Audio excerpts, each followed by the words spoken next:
Welcome to our channel. Today, we discuss something incredible: what happens in your brain during moments of pure awe. That feeling when you see a stunning sunset, stand before a massive mountain, or witness something truly extraordinary. It's more than beauty, it's science. Imagine this: you're staring at a star-filled sky, completely overwhelmed by its vastness. Your heart slows, your breath catches, and you feel both small and connected at the same time.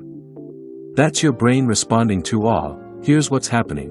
Awe activates the default mode network, the part of your brain responsible for self-reflection.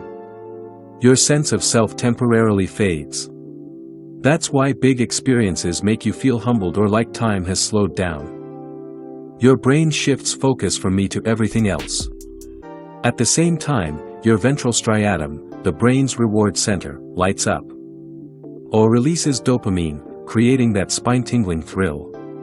You feel wonder and joy, your brain rewarding you for noticing something extraordinary. Even your amygdala, the emotional center, quiets down a bit.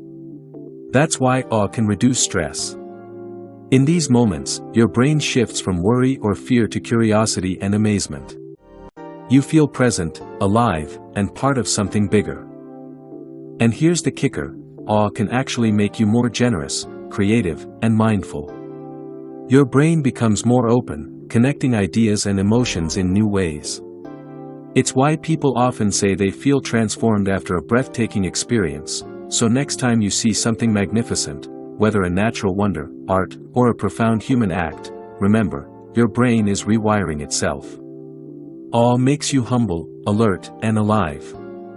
It's not just emotion, it's a full brain experience. If this video helped you understand the science of awe, hit like, subscribe, and comment below. What's the most awe-inspiring moment you've ever experienced? Share your story, we'd love to hear it. Remember, awe isn't just a feeling, it's your brain opening up to wonder.